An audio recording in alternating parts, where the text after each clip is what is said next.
नमस्कार, स्वागत है आपका हमारे चैनल पर। और इस वक्त बड़ी खबर आ रही है महाराष्ट्र से। लगातार समीर वानखेड़े को टारगेट किया जा रहा है। तो इसी बीच समीर वानखेड़े की पत्नी क्रांति रेडकर वानखेड़े ने उद्धव ठाकरे के लिए चिट्ठी लिखी है, जिसमें क्रांति वानखेड़े की तरफ से कहा गया है कि एक महिला की अस्मिता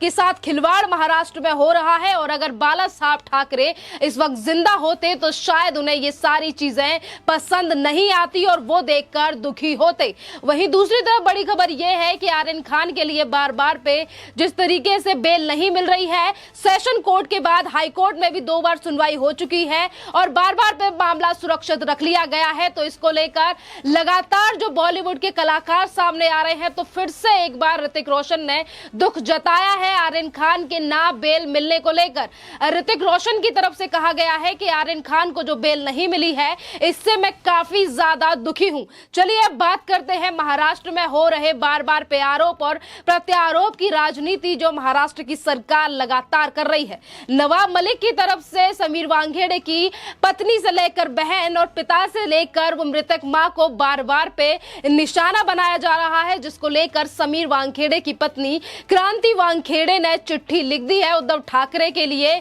कि मैं एक मराठी लड़की हूं और जो शिवसेना को बचपन से देखते आई हूं, मराठी मानुष के हक के लिए लड़ते हुए मैंने हमेशा शिवसेना को देखा है और मैं अब न्याय की गुहार लगाती हूं उद्धव ठाकरे से कि आप मेरे और मेरे परिवार के ऊपर कोई भी आरोप, जिस तरीके से हमारे ऊपर लांछन लगाए जा रहे हैं, बदनाम करने का प्रयास किया जा रहा है। तो एक मैं मराठी लड़की हूं और मराठी सिनेमा से ही आती हैं क्रांति रेडकर, और जिस तरीके से गुहार, एक तरफ हम ये कह सकते हैं कि मराठी मानुष, मराठी महिला की तरफ से उद्धव ठाकरे से न्याय की गुहार लगाई गई है। अब देखना अहम होगा कि नवाब मलिक जिस तरीके से समीर वानखेड़े के पूरे परिवार को बार बार पे उनके ऊपर एलिगेशन लगा रहे हैं, जिसका प्रूफ खुद भी नवाब मलिक के पास नहीं है, पर बार बार पे कभी कहा जाता है कि जो सितारों को गिरफ्तार किया जा रहा है वो पैसे के लिए, तो कभी उनके विवाह को लेकर जो 2006 में शादी हुई थी उसको लेकर तल्ख टिप्पणी की जाती है और कहा जाता है कि समीर वानखेड़े मुस्लिम है।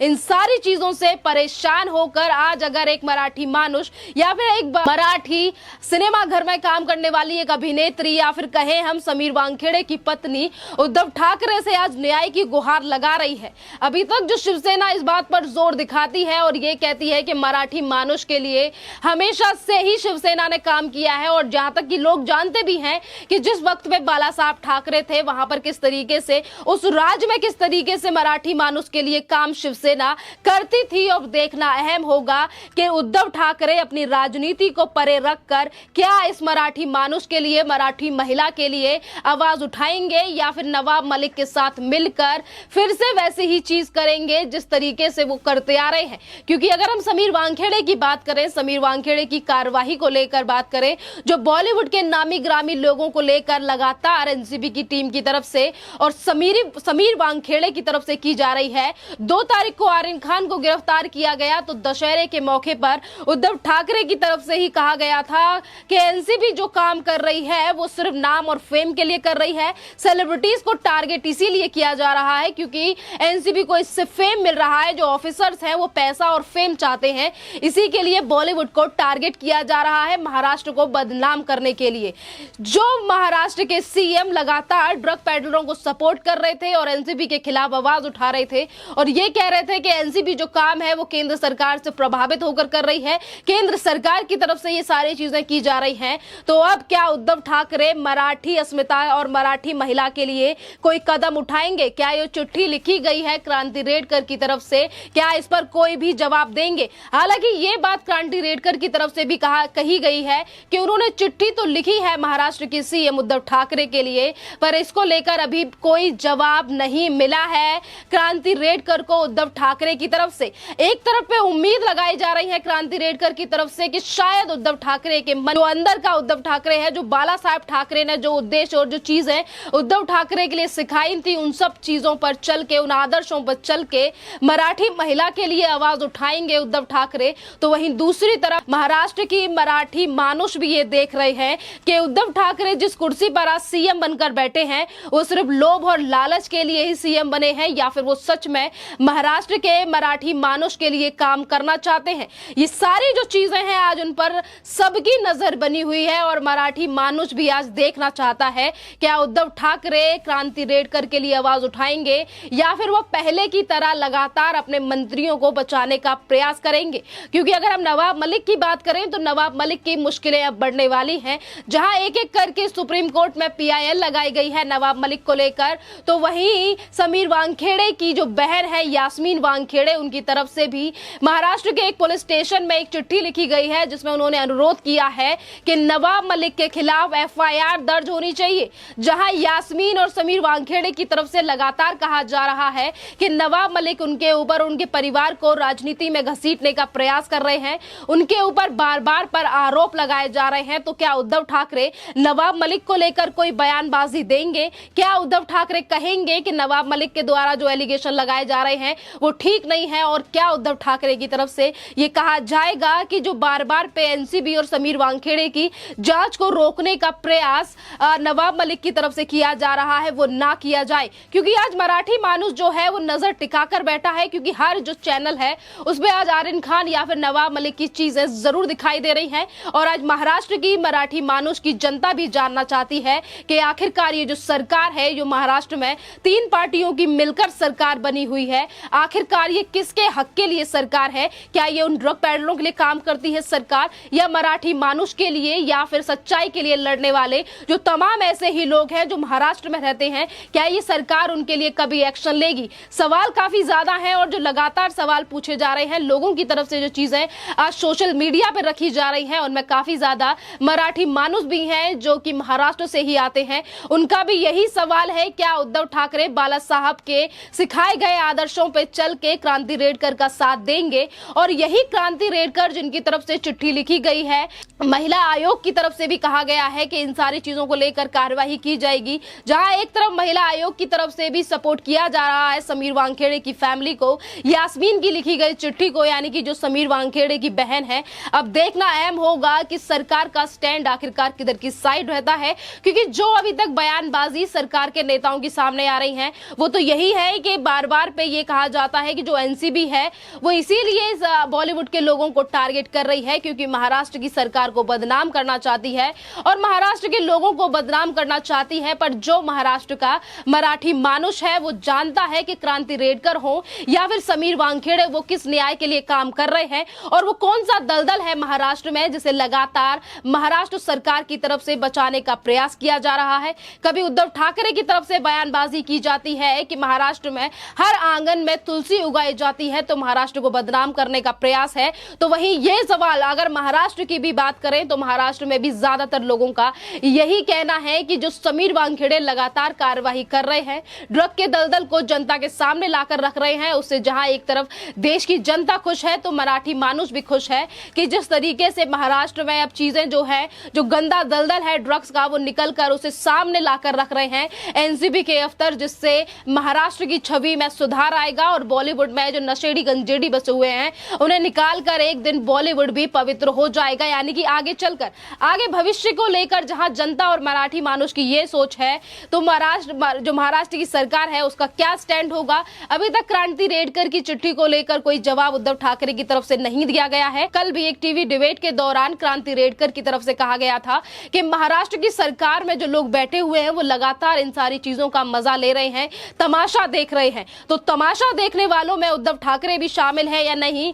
ये आगे चलकर पता चलेगा, क्योंकि अभी तक तो कोई बयानबाजी की नहीं गई है उद्धव ठाकरे की तरफ से। सिर्फ दशहरे के मौके पर NCB को लेकर कहा गया था कि NCB जो काम कर रही है वो सिर्फ महाराष्ट्र को बदनाम करने के लिए कर रही है, पर महाराष्ट्र का अभी तक कोई भी नेता सामने नहीं आया है जिसकी तरफ से ये कहा गया हो कि NCB जो काम कर रही है हम उसके साथ हैं और NCB की तरफ से लगातार जो कार्यवाही की जा रही है वो सही है। उससे महाराष्ट्र में बसे हुए गंजेड़ियों का, नशेड़ियों का, जो ड्रग पैडलिंग का काम करते हैं उनका भी सफाया महाराष्ट्र से होगा। पर महाराष्ट्र की तरफ से, जो महाराष्ट्र में बसे हुई सरकार है, उनके नेताओं की तरफ से लगातार सपोर्ट किया जाता है आर्यन खान का। कभी आर्यन खान के नाम को लेकर राजनीति की जाती है, कभी ये कहा जाता है कि मुसलमान है, तो कभी कहा जाता है कि पैसों के लिए गिरफ्तारी की गई है आर्यन खान की। तो ये बड़ा सवाल है कि महाराष्ट्र की सरकार फिर से एक बार कहीं एक्सपोज ना हो जाए, क्योंकि लगातार महाराष्ट्र की सरकार की तरफ से ही परमवीर सिंह हो या फिर अनिल देशमुख हो, इन लोगों को भी बचाने का प्रयास किया गया था। और आज देख लीजिए वो दोनों फरार हैं, जिस पर महाराष्ट्र की सरकार ना शरद पवार कोई बात कर रहे हैं, ना उद्धव ठाकरे, ना ही बात कर रहे हैं नवाब मलिक, क्योंकि नवाब मलिक खुद ही चौतरफा गिरे हुए हैं। एक तरफ बेटी है तो दूसरी तरफ दामाद, और तीसरी तरफ उनके नेता और या फिर ड्रग पेडलर, जिन्हें बचाने का लगातार नवाब मलिक की तरफ से प्रयास किया जा रहा है। बात अगर करें हम खान को लेकर, जिससे ये सारा मामला शुरू हुआ, मामला तो शुरू नहीं हुआ क्योंकि जब से सुशांत सिंह राजपूत हमारे बीच से गए हैं तब से ही बॉलीवुड में से इस तरीके के नाम निकलकर सामने आ रहे हैं। ड्रग पेडलर्स की गिरफ्तारी हो रही है, पर महाराष्ट्र सरकार के नेताओं की तरफ से हमेशा ही उन ड्रग पेडलर्स का, उन चर्सियों का बचाव किया गया है और ऐसी ही चीजें अब देखी जा रही हैं। पर बॉलीवुड में भी इस बार अलग ही चीजें सामने आ रही हैं कि जो बॉलीवुड कभी यूनिटी ज्यादातर पे नहीं दिखाता, कुछ सेलिब्रिटीज किसी चीज को लेकर आगे आते हैं तो कभी कुछ चीज को लेकर आगे आते हैं, पर आज जिस तरीके से बॉलीवुड यूनिटी दिखा रहा है आर्यन खान के लिए, क्योंकि वो किंग खान का बेटा है और इसीलिए अगर उसे कभी सेशन कोर्ट से 3 बार सुनवाई हुई, जहां से नहीं मिली थी आर्यन खान को जेल, और बॉम्बे हाई कोर्ट से भी कल मामला सुरक्षित रख लिया गया और जिस पर आज सुनवाई होनी है, ये तमाम चीज ऐसी है जिसको लेकर आज बॉलीवुड यूनिटी दिखा रहा है। और इसी यूनिटी को दिखाने के लिए आज फिर से एक बार ऋतिक रोशन की तरफ से सपोर्ट किया गया आर्यन खान को, और आर्यन खान को लेकर आज फिर से एक पोस्ट डाली गई ऋतिक रोशन की तरफ से, जिसमें उन्होंने कहा कि आर्यन खान को जो आज भी बेल नहीं मिली है ये काफी ज्यादा दुखद है। लगातार बॉलीवुड के जो अभिनेता कलाकार सामने आ रहे हैं, इनको लेकर भी देश की जनता का यही सवाल है कि आर्यन खान सुधर जाए। ये बॉलीवुड सेलिब्रिटीज नहीं चाहते या फिर ये उसे दलदल में फंसाना चाहते हैं, क्योंकि अगर आप एक बच्चे को या फिर इस तरीके से बार बार पे ये कहना चाहते हो कि वो निर्दोष है, तो शायद इससे आगे चल के आर्यन खान की ही मुसीबतें बढ़ सकती हैं, क्योंकि एनसीबी का लगातार कहना है कि आर्यन खान की जो चैट है अनन्या पांडे हो या ड्रग पेडलर्स के साथ हो, वो इंटरनेशनल कनेक्शन सामने आ रहा है, जिसके लिए लगातार एनसीबी प्रयास कर रही है कि आर्यन खान को ज्यादा दिनों तक कस्टडी में रखा जाए। और अभी भी अगर आज भी सुनवाई बॉम्बे हाई कोर्ट में होती है, 3 जो वकील शाहरुख खान की तरफ से लाए गए हैं वो भी आर्यन खान को शायद ना छुड़ा पाए, क्योंकि जो एनसीबी के पास सबूत हैं, जो चैट्स हैं, जो इंटरनेशनल कार्टल निकल कर आ रहे हैं, ये एक तरफ जहां बॉलीवुड यूनिटी दिखाकर आर्यन खान को बचाने का प्रयास कर रहा है, तो वहीं दूसरी तरफ एनसीबी के पास ऐसे पुख्ता सबूत हैं जो आर्यन खान की लगातार मुश्किलों को बढ़ा रहे हैं। और यही एक बड़ा कारण है जिसकी वजह से अभी तक आर्यन खान को बेल नहीं मिली है। आप लोगों का इन सारे टॉपिक्स पर क्या कहना है? जिस तरीके से क्रांति रेडकर की तरफ से उद्धव ठाकरे को चिट्ठी लिखी गई है, क्या उद्धव ठाकरे इस पर रिप्लाई करेंगे? और करेंगे भी तो वो कैसे करेंगे, क्योंकि वो सरकार को एक तरफ बचाएंगे या फिर राष्ट्रवादी जो एनसीबी अफसर है उसे बचाने का प्रयास करेंगे? क्या स्टैंड रह सकता है उद्धव ठाकरे का? क्या उद्धव ठाकरे बाला साहब के आदर्शों पर चलेंगे या फिर सत्ता के लालच में फिर से उसी तरीके से अपने नेताओं को बचाने का प्रयास करेंगे, जैसा कि उन्हें पहले भी अनिल देशमुख और परमवीर के मामले में किया था? और अगर बात करें हम आर्यन खान को लेकर, तो आज जो सुनवाई होने वाली है, एनसीबी की तरफ से कहना है कि आर्यन खान को अभी बेल नहीं दी जानी चाहिए, पर बॉलीवुड यूनिटी दिखाने के चक्कर में बार बार पे पोस्ट करता है कि आर्यन खान को बेल मिल जानी चाहिए। और ऐसा ही आज ऋतिक रोशन की तरफ से पोस्ट आया है। आपका इन सारी चीजों को लेकर क्या कहना है, कमेंट करके जरूर बताइए। इसी तरीके की और भी अपडेट्स के लिए बने रहिए आप हमारे चैनल के साथ। धन्यवाद।